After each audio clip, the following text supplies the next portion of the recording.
Welcome to the Sleep Dives channel. Right then, let's get straight into the next part of James Clear's Workbook for Atomic Habits.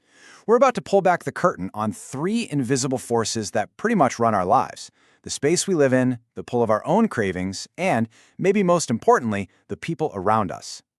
So I'm going to start with a question that might sound a bit radical. What if self-control isn't what we think it is? What if I told you that beating bad habits has almost nothing to do with being strong and having incredible willpower? What if the real secret is simply needing less of it to begin with? To really get our heads around this, we're going to look at a pretty amazing story that came out of the Vietnam War. And trust me, it completely turns our usual ideas about discipline and addiction upside down. Okay, so picture this. It's 1971. Lawmakers in the U.S. get some news that just floors them.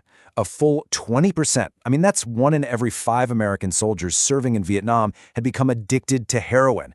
People were imagining this huge public health crisis about to unfold. But this is where the story takes a fascinating turn. Researchers followed these soldiers when they came home, and they discovered something that no one expected.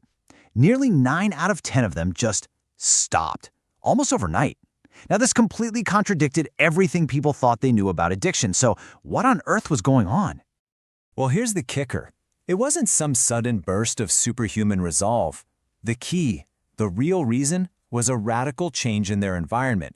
Think about it, all the triggers, the constant stress of war, the easy access to the drug, the friendships built around that habit, all of it just vanished. The cues were gone.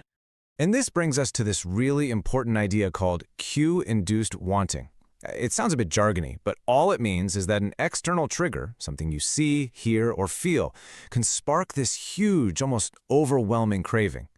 And listen, this isn't a moral failing. It's just how our brains are wired to respond to cues they've linked with a reward. So, if our environment has that much power over us, the big question is, how do we make that work for us instead of against us? Simple. We use the inverse of the first law of behavior change. Instead of making good habits obvious, we're going to make our bad habits invisible. And this quote from the workbook just nails it. It totally reframes how we think about discipline. The people who seem to have the most self-control aren't actually better at fighting off temptation. No, they're just smarter. They're architects of their own lives, and they build their world so that temptation rarely even gets a chance to show up. So what does this look like in the real world? It's pretty straightforward. First, you've got to name the habit you want to change. Second, you become a detective and hunt down the triggers in your environment. And third, you just get rid of them, make them invisible. If you spend too much time on your phone, delete the distracting apps. If you want to eat better, just don't buy the junk food in the first place. Simple. All right, so that's how we deal with the bad stuff. But what about the other side of the coin, actually building the good habits we want? For that, we turn to the second law, make it attractive. This is all about engineering a genuine craving for the good stuff. And to get this, we need a quick look under the bonnet at our brains. There's this little chemical called dopamine. Now, we often think of it as the pleasure chemical, but that's not the whole picture.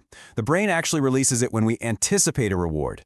The anticipation, the wanting, can actually be a more powerful motivator than getting the thing itself. So how do we use this little brain hack to our advantage? With a brilliant strategy called temptation bundling. It's a really simple idea.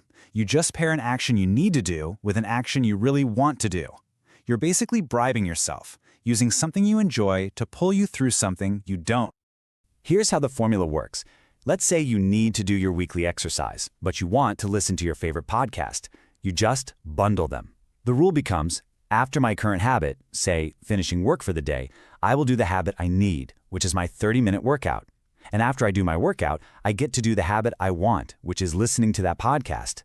All of a sudden, the workout becomes the gateway to the reward, which makes the whole idea of it way more attractive.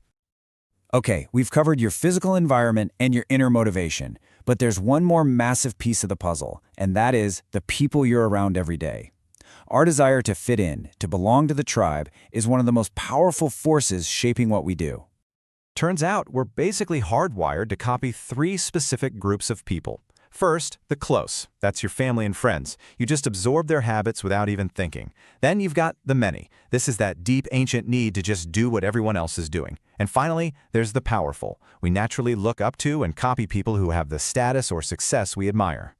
So what's the big takeaway here? It's actually one of the greatest habit-building hacks there is. Just join a culture where what you want to do is the normal thing to do. If you want to get fitter, join a running club. If you want to read more books, find a book club. When the people around you are already living the habit you want to build, it starts to feel less like a chore and more like just who you are. And if you're wondering just how strong that pull to conform is, well, the famous Solomon Asch experiments are pretty mind-blowing. In these studies, they'd ask someone to do a really simple task, match the length of a line to one of three choices. Easy, right? But then they'd put them in a room full of actors who all confidently picked the wrong line. And you know what happened? A huge number of the real participants just went along with the group, ignoring what their own eyes were telling them. It's an incredible reminder that our need to belong can literally change our perception of reality. So, to wrap all this up, I want to leave you with a direct challenge. Take a moment and think about your own life. What's one cue you can remove from your environment this week? What's one temptation bundle you can create to make a good habit more attractive? And what's one group you could join where your goals are their normal? Thinking about that is the first step.